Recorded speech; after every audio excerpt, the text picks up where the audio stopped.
Did you think we'd be talking about deflation in 2022? Well, that's the buzzword today. So in today's video, you're going to learn why deflation is Wall Street's buzzword right now and how that could be maybe the turning point in housing.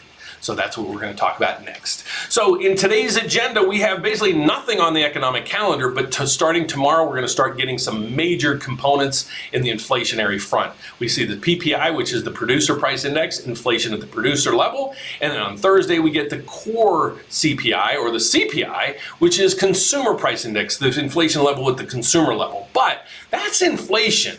What in the world is deflation that everybody's talking about? Well, let's get over to here to figure out what the definition of deflation is. Well, economists fear deflation because falling prices lead to lower consumer spending, which is a major component of the economic growth. Companies respond to falling prices by slowing down their production, which leads to layoffs and salary cuts. Okay, so the key lining or the silver lining in today's economy is jobs, because the Federal Reserve keeps saying, well, we can continue to raise rates higher and higher and higher because the job market is good.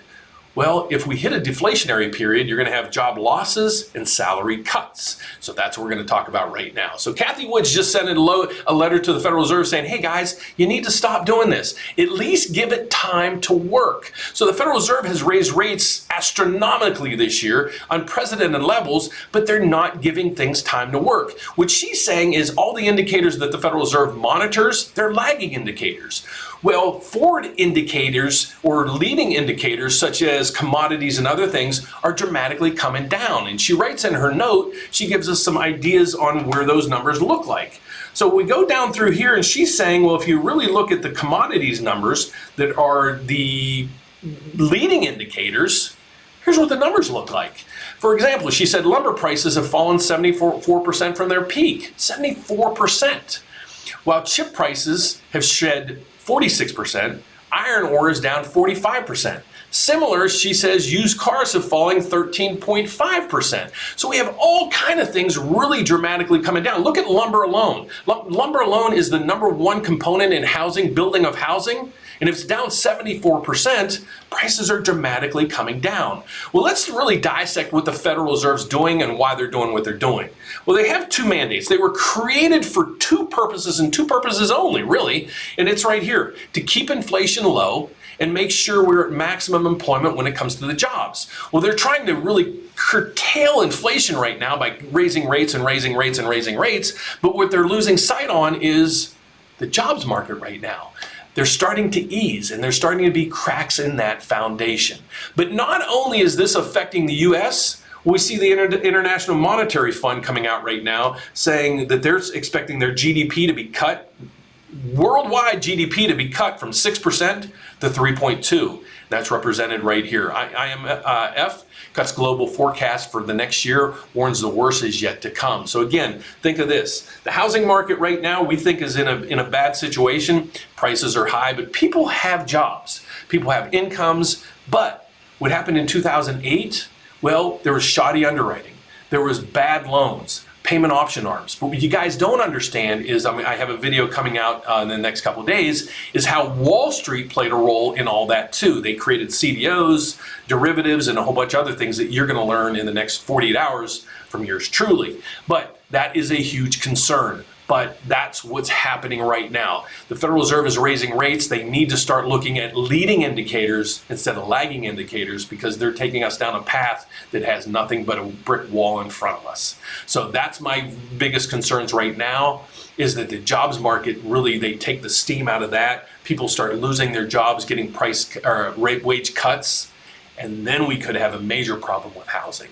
So the main reason why you're here though is what's going on with mortgage rates. Well, we see mortgage rates continue to climb and they've surpassed the 7% mark, as you're gonna see right here. We are now at 7 1/8, 52-week high and low. The 52-week low is 3.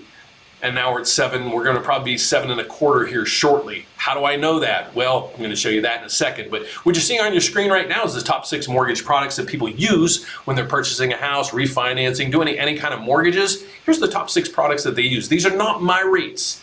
These are the national averages published by Mortgage News Daily. These are the top 6 products. So what I can tell you though today, During the rest of the day, we're going to see rates going up. The reason being is my crystal ball, which is right here, is telling me the mortgage-backed securities markets is down. So all you need to know from this page is when we look at the MBS market, the mortgage-backed securities market, all we have to worry about is what the price of that bond is doing, and that price is right on your screen. Make it as simple as I can. If this number is negative, going down, that means your rate is going to go up.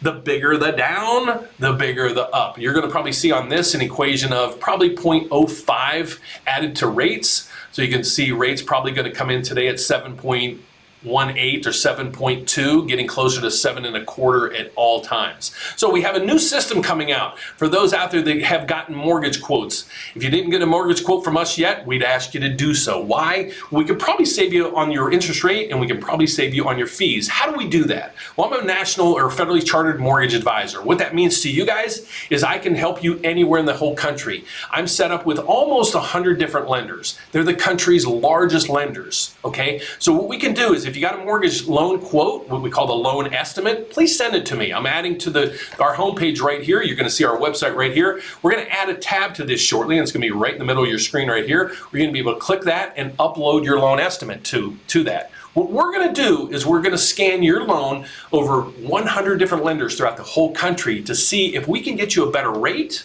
and lower fees. But in the meantime, if you'd like to check out and see what your rate would be with us, all you have to do is reach out to us. The best way to find out more about me and my team is pretty easy. Just go to therateupdate.com and all the information's here. You can give us a call. That information's right here. You can book a meeting. That's right behind our head. So you click that. You're going to be able to choose, do you want a phone call or do you want a Zoom? We'd be more than happy to do either way. We're going to do a one-on-one consultation with you so you can figure out what mortgage products is right for you, and we're going to educate you on that whole process. So that is my report for today. Don't forget, if you like podcasts, whoever you use for your favorite podcast, just go in there and search Dan Frio or the Mortgage Update with Dan Frio. You're going to find me truly. You're going to find over 1,000 podcasts there. Hope you'll find that informative as well as you do my YouTube channel. So thanks for watching. If you like my channel and find value in the content, please don't forget to give me a thumbs up, subscribe down below, hit the bell every time I post a video. You get an alert. Take care, guys, and I'll see you tomorrow. Bye-bye.